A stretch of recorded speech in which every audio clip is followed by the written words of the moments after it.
10월의 첫날 새벽, 함께 우리의 마음을 모아 하나님께 예배를 드립시다. 오늘 우리에게 주시는 하나님의 말씀은 마가복음 14장 22절에서 26절의 말씀입니다. 오늘의 말씀을 제가 봉독하겠습니다. 그들이 먹고 있을 때에 예수께서 빵을 들어서 축복하신 다음에 떼어서 그들에게 주시고 말씀하셨다. 받아라. 이것은 내 몸이다. 또 잔을 들어서 감사를 드리신 다음에 그들에게 주시니 그들은 모두 그 잔을 마셨다.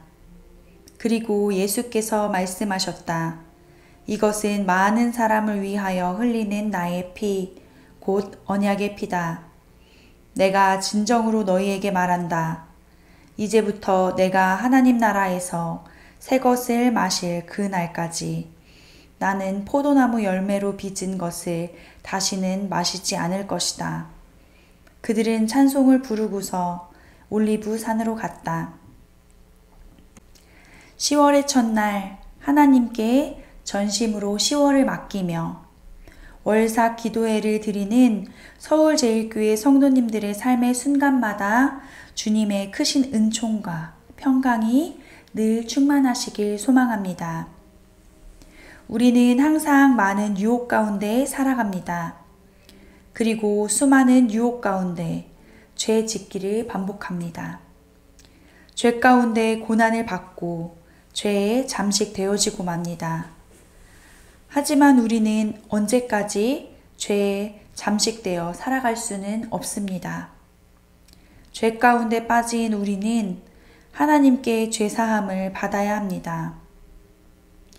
시편 32편 1절은 죄사함, 즉 죄에 대한 용서를 받은 사람은 복이 있다고 시편 기자는 말합니다. 그러면서 이어지는 2절에서 주님께 죄 없는 자로 여겨주는 사람, 마음에 속임이 없는 사람은 복되다고 합니다. 그렇지 않은 사람은 결국 죄에 억눌리고 그 결과 고난 가운데 힘겹게 살아갑니다. 5절에서 하나님 앞에 자신의 죄를 덮어두지 않고 다 털어놓으니 하나님께서는 우리의 죄를 용서하신다고 말씀하십니다. 그리고 고난이 홍수처럼 밀려와도 그들에게는 미치지 않는다고 말하고 있습니다. 7절에서는 그 이유를 하나님께서 우리의 피난처요, 우리를 지키시고 보호하시는 분이시기 때문이라고 말씀합니다. 우리가 항상 기도하며 주님의 사랑 가운데 살아가야 하는 이유입니다. 하나님의 말씀 가운데 하나님 안에 거하며 하나님과 소통하는 우리는 고난의 홍수 가운데서도 무너지지 않는 자요, 복된 교회가 될 수 있습니다. 사랑과 복된 은혜 가운데서도 우리는 또다시 빈번히 죄 가운데 빠지게 됩니다. 우리가 다시 그렇게 되는 이유는 무엇일까요? 고린도전서 5장 6절에서 8절까지의 말씀에서 사도 바울은 고린도 교회에, 즉 우리들에게 자랑하지 말라고 이야기합니다. 자랑하는 게 무엇이기 때문에 그럴까요? 자랑의 사전적 정의는 자기 자신 또는 자기와 관계 있는 사람이나 물건, 일 따위가 썩 훌륭하거나 남에게 칭찬을 받을 만한 것임을 드러내는 것을 말합니다.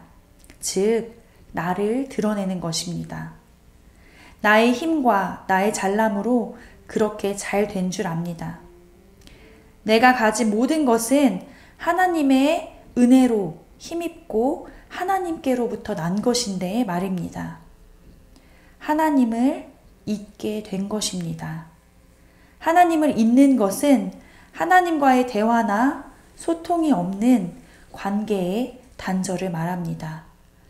그렇기 때문에 고린도전서 5장에서 사도 바울은 우리들에게 새 반죽이 되기 위해 조금의 묵은 누룩도 삼가라고 말합니다. 우리가 새 반죽, 새 빵이 되기 위해서 성실과 진실함을 누룩 삼아 새롭게 되라고 합니다. 성실과 진실함을 유지하기 위해 그리고 죄 가운데 살지 않기 위해서는 하나님과의 관계가 단절되는 것이 아닌 끊임없는 소통이 중요합니다.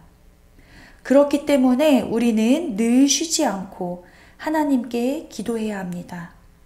그래야 우리는 새로운 빵, 생명의 빵이 될 수 있습니다. 그렇다면 진정한 생명의 빵은 무엇일까요? 요한복음 6장 48절에서 예수님께서는 나는 생명의 빵이다 라고 말씀하셨습니다. 우리는 생명의 빵이신 예수 그리스도를 따라 작은 예수의 삶을 살아야 합니다. 그것이 우리가 하나님의 사랑과 은혜 안에 거하는 길이고 죄 가운데 다시 빠지지 않는 것입니다. 나를 자랑하는 것이 아닌 하나님을 온전히 드러내는 삶을 살 수 있게 되고 진정한 생명의 빵이 되어갈 수 있습니다. 요한복음 6장 51절에서는 하늘에서 내려온 살아있는 빵이다. 이 빵을 먹는 사람은 누구나 영원히 산다. 내가 줄 빵은 나의 살이다. 그것은 세상에 생명을 준다고 말씀하십니다. 53절과 54절에서는 예수께서 그들에게 말씀하셨다. 내가 진정으로 너희에게 말한다. 너희가 인자의 살을 먹지 아니하고 또 인자의 피를 마시지 아니하면 너희 속에는 생명이 없다. 내 살을 먹고 내 피를 마시는 사람은 영원한 생명을 가지고 있고 마지막 날에 내가 그를 살릴 것이다 라고 말씀하십니다. 예수님께서는 강하게 강조하시며 말씀하십니다. 너희가 죄 가운데 빠지지 않고 온전히 하나님과 소통하며 살아가는 삶을 살기 위해서 어떻게 해야 하느냐? 우리가 사는 이 세상을 죄의 홍수가 범람하는 곳이 아닌 하나님의 복음이 넘치는 하나님 나라로 만들고 그곳에 살기 위해서는 어떻게 해야 하느냐?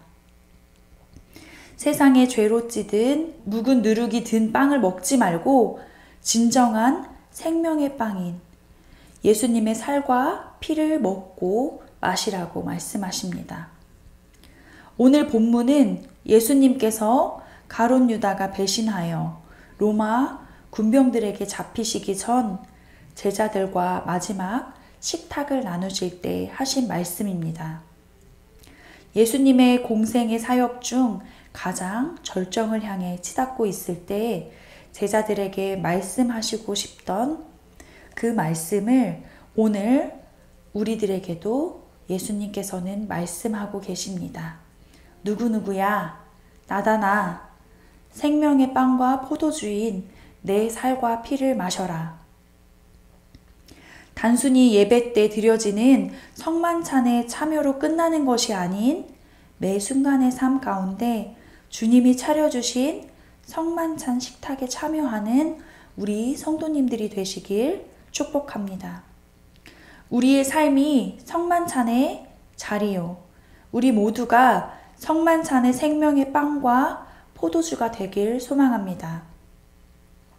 그때 우리는 시편 기자의 말처럼 주님의 사랑과 은총 가운데 복된 인생이 될 줄 믿습니다. 또한 이 창조절 절기, 기후위기를 넘어 하나님의 창조세계 회복의 밑거름이 될 성만찬 식탁의 생명의 빵과 포도주가 될 것입니다.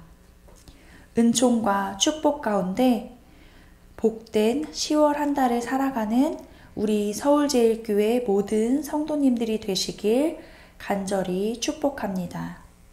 주신 말씀 기억하시면서 잠시 침묵으로 기도하시겠습니다.